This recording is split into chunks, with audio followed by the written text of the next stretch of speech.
أم راشد. مرحبا. يا مرحبا يا أم راشد، يا مرحبا. يا أهلين يا مرحبا. دكتور وسيم يوسف. أهلا وسهلا يا أم راشد، آمري. الله يخلي لنا إياك يا رب. آمين وياك.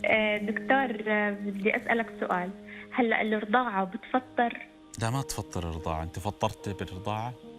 لا، أنا هلا برضع بابني وبتعب كثير بصراحة. إيه افطري. عادي؟ إيه طبعا عادي. إذا أنت تتعبين بالرضاع ويأثر على جنينك، يأثر على جنينك، فالشرع بعض العلماء أجاز للمرأة المرضعة أن تفطر.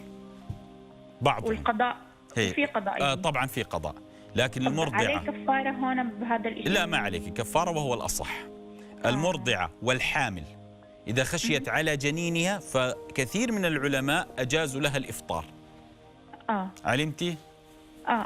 نعم. بدي أسألك سؤال ثاني. نعم. هلا بس أنت لازم تقاومي. يعني معنى تتسحرين صح، تاكلين صح، تفطرين، لازم تقاومي، مو بس تاخذين عذر اني انا مرضعه، الا اذا رايتي وراء الطب انه هذا ياثر فعلا، فانا اقول لك لا، افعلي ما فعل الشرع. في رخصه فيه، والمشقه تجلب التيسير. ترى عندنا قاعده جميله في الشريعه يا ام راشد، جميله جدا، اسمها المشقه تجلب التيسير.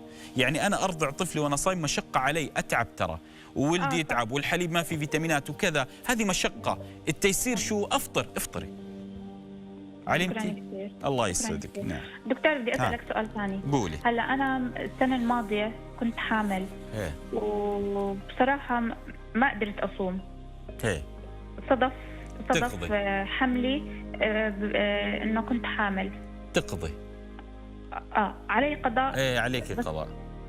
طب متى طيب علي كفاره؟ شوفي الكفاره، بعض العلماء قالوا قضاء مع كفاره، لكن الأحوط كفاره، الأحوط حتى نخرج من الخلاف. لكن لو قضيتي ما عليك شيء لأنك حامل، بس قضاء. علمتي؟ ما عليك. دكتور قيمة الكفارة كم؟